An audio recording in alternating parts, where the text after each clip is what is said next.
ಕಾರಣ ಏನು? ಇಲ್ಲಿರ್ತಕ್ಕಂಥವ್ರಿಗೆ ಯಾರು ರೋಗ ಬರ್ತಾ ಇಲ್ವಾ? ಇಲ್ಲಿರ್ತಕ್ಕಂಥವ್ರೆಲ್ಲ ಶ್ರೀಮಂತರ? ಇಲ್ಲಿರ್ತಕ್ಕಂಥವ್ರಿಗೆ ಯಾರಿಗೂ ತೊಂದರೆ ಇಲ್ವಾ? ದಯವಿಟ್ಟು ಸರ್ಕಾರ ಹೇಳ್ಬೇಕಾಗುತ್ತೆ, ಇದಕ್ಕೆ ಸರ್ಕಾರ ಉತ್ತರ ಕೊಡಬೇಕಾಗುತ್ತೆ. ಇಲ್ಲಿನ ಶಾಸಕರು ಸಹ ಉತ್ತರವನ್ನು ಕೊಡಬೇಕಾಗುತ್ತೆ.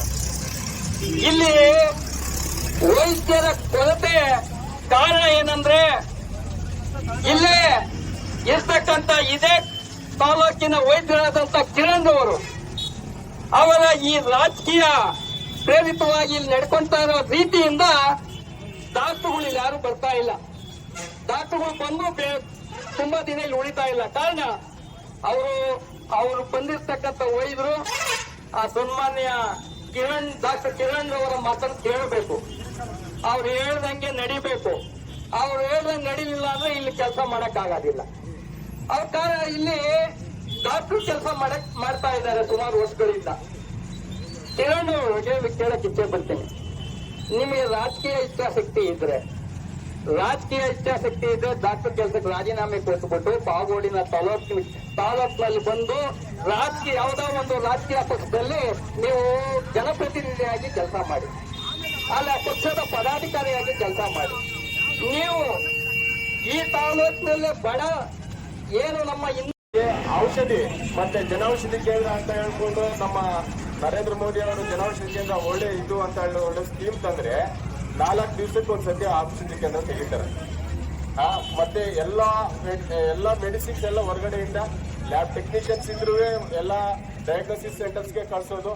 ಇವರು ವ್ಯಾಪಾರ ಮಾಡ್ಕೊಳ್ಳೋದಕ್ಕೆ ಮಾತ್ರ ಇಲ್ಲಿ AMO ಒಬ್ರಿದ್ದಾರೆ, ಅವ್ರು ಬೇಡ ಅಂತ ಹೇಳ್ಬಿಟ್ಟು ಎಲ್ಲೋ ಶಾಸಕರ ಮನೆಯಲ್ಲಿ ಮೀಟಿಂಗ್ ಮಾಡಿಬಿಟ್ಟು ಈಗ ಕಿರಣ್ ಅವರು AMO ಆಗ್ತಾ ಇದೆ.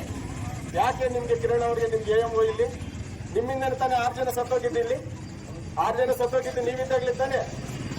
6 ಜನ ಕುಟುಂಬಗಳಿಗೆ ಯಾರು ನ್ಯಾಯ ಮಾಡ್ತಾರೆ? ಇಲ್ಲಿ ಕೇವಲ ಕಿರಣ್ ಅವರಿಂದ 17 ಜನ ಡಾಕ್ಟರ್ಸ್ ಬಿಟ್ಟೋಗಿದೆ. ಈಗ 17 ಜನ ಡಾಕ್ಟರ್ಸ್ ಒಂದು ಪಟ್ಟು ಕೊಟ್ಟಿದ್ದಾರೆ ನಮ್ಗೆ. ನಾವು ಕಿರಣ್ ಅವರಿದ್ರೆ ನಾವು ಇಲ್ಲಿ ಬರೋದಿಲ್ಲ ಅಂತ ಹೇಳ್ಬಿಟ್ಟು ಅವರ ಇದೇ ಸ್ಟೇಟ್ಮೆಂಟ್ ನಾವು ಯಾರು ನಮ್ಮ ಪ್ರಿನ್ಸಿಪಲ್ ಸೆಕ್ರೆಟರಿ ಮೆಡಿಕಲ್ ಪ್ರಿನ್ಸಿಪಲ್ ಸೆಕ್ರೆಟರಿಗೆ ನಾವು ಒಂದು ಸ್ಟೇಟ್ಮೆಂಟ್ ನಮ್ಮ FD ಅವ್ರ ಮುಖಾಂತರ ಕಳಿಸ್ತೀವಿ. ಇಲ್ಲಿ ಕಿರಣ್ ಅವರು ಇದ್ರೆ ಈ ಹಾಸ್ಪಿಟಲ್ ಉದ್ಧಾರ ಆಗೋದಿಲ್ಲ. ಏನಕ್ಕೆ ಬೇಕು? 1-1.5 ಕೋಟಿ ಅನುದಾನ ಬರುತ್ತೆ, ಅದಕ್ಕೆ ನಿಮ್ಗೆ AMO ಬೇಕು. ನೀವು ಏನಕ್ಕೆ ಬೇಕು ನಿಮ್ಗೆ AMO? ಯಾರೋ ಇವಾಗ ಒಬ್ರು ಬಾಬು ಅಂತ ನಡ್ಸ್ಕೊಂಡು ಹೋಗ್ತಾ ಇದ್ದಾರೆ, ಒಳ್ಳೆ ವರ್ಕ್ ಮಾಡ್ತಾ ಇದ್ದಾರೆ. ಒಬ್ಬ ಡಾಕ್ಟರ್ ಹಾಸ್ಪಿಟಲ್ ರನ್ ಮಾಡ್ತಾ ಇದ್ದಾರೆ. ಇಲ್ಲಿ 1,000 ಜನರಿಂದ 2,000 ಜನ ಔಟ್ ಪೇಷಂಟ್ ಬರ್ತಾ ಇದ್ರು. ಇವತ್ತು ಎಷ್ಟು ಜನ ಬರ್ತಾ ಇದ್ದಾರೆ? 100ರಿಂದ 150 ಜನ. ಎಲ್ಲ ಎಕ್ವಿಪ್ಮೆಂಟ್ಸ್ ಇದೆ ಹಾಸ್ಪಿಟಲ್ ಅಲ್ಲಿ, ಯಾರು ರನ್ ಮಾಡೋ ಟೆಕ್ನಿಷಿಯನ್ ಇಲ್ಲ. ಯಾಕಿಲ್ಲ? ಈ ತರ ದುಸ್ಥಿತಿಗೆ ಬರೋದಕ್ಕೆ ಕಾರಣ ರಾಜ್ಯ ಸರ್ಕಾರನೇ ಇದೆ. ಇಲ್ಲಿ ಕಾಂಗ್ರೆಸ್ ಪ್ರೇರಿತ ಅಧಿಕಾರಿಗಳು ಇಲ್ಲಿ ಇದಾರಲ್ಲ, ಅವರಿಂದನೇ ಈ ಕಾರಣ. ಇವತ್ತು ಏನಾದ್ರೂ ತೊಗಿಬೇಕಂದ್ರೆ ಫಸ್ಟ್ ಇಲ್ಲಿಂದಲೇ ಪ್ರಕ್ಷಾಳನೆ ಆಗ್ಬೇಕು, ಇಲ್ಲಿಂದನೇ ಸ್ಟಾರ್ಟ್ ಆಗ್ಬೇಕು. ಇವ್ರ ದುರಾಡಳಿತ ಎಲ್ಲ ಇಲ್ಲಿಂದನೇ ಮುಗಿಬೇಕು. ಸೊ ಹಾಗಾಗಿ ತುಮಕೂರಲ್ಲಿ ಇವತ್ತು ಡಾಕ್ಟರ್ಸ್ ಇಲ್ಲ, ಲೀವ್ ಹಾಕಿದ್ದಾರೆ ಅಂತ ಹೇಳಿ ಅಲ್ಲಿಂದ ತುಮಕೂರಿಂದ ವಿಕ್ಟೋರಿಯಾ ಹಾಸ್ಪಿಟಲ್ ಕರ್ಕೊಂಡೋದ್ರೆ ದಾರಿಯಲ್ಲೇ ನಮ್ಮ ತಂದೆ ಸತ್ತಿದ್ದಾರೆ. ಅದಕ್ಕೆ ಕಾರಣ ಇಲ್ಲಿ ಪಾವಗಡ ತಾಲೂಕಲ್ಲಿ ವೈದ್ಯರ ಕೊರತೆ ಇದೆ. ಆ ವೈದ್ಯರ ಕೊರತೆಯಿಂದಲೇ ನಮ್ಮ ತಂದೆ ಸಾವನ್ನು ಒಪ್ಪಿದ್ದಾರೆಂದು ನಾನು ಭಾವಿಸ್ತೇನೆ. ಇದು ನಮ್ಮ ತಾಲೂಕಲ್ಲಿ ಎಲ್ಲರಿಗೂ ಹೇಳೋದೇನಂದ್ರೆ, ಇಲ್ಲಿ ಡಾಕ್ಟರ್ಸ್ನ ಬೇಗ ಅಪಾಯಿಂಟ್ ಮಾಡಿಸ್ಕೋಬೇಕು. ಇಲ್ಲ ಅಂದ್ರೆ ನನಗೆ ನಮ್ಮ ಕುಟುಂಬಕ್ಕೆ ಆಗಿರುವ ಅನ್ಯಾಯ ಮತ್ತೊಂದು ಕುಟುಂಬಕ್ಕೆ ಆಗಬಹುದು. ದಯವಿಟ್ಟು ಇದಕ್ಕೆ ಸಂಬಂಧಪಟ್ಟ ಅಧಿಕಾರಿಗಳು ಎಚ್ಚೆತ್ತುಕೊಳ್ಳಬೇಕೆಂದು ತಮ್ಮಲ್ಲಿ ವಿನಂತಿ ಮಾಡಿಕೊಂಡೇನೆ. ಯಾವ ಕೊಡ್ತೀವಿ ಅಂತ ಹೇಳ್ತಾ ಇದ್ದಾನೆ, ಅದು ಏನ್ ಕೊಡ್ತಾರೆ ಬೇರೆ ಗೊತ್ತಾಗಬೇಕು. ಅವ್ರ ಅಧಿಕಾರ ಹಂಚ್ಕೊಳ್ಳೋದು ಅಷ್ಟೇ ಹೊತ್ತು ಬಹಳ ಜನರಿಗೆ ಯಾವುದೂ ಇಲ್ಲ.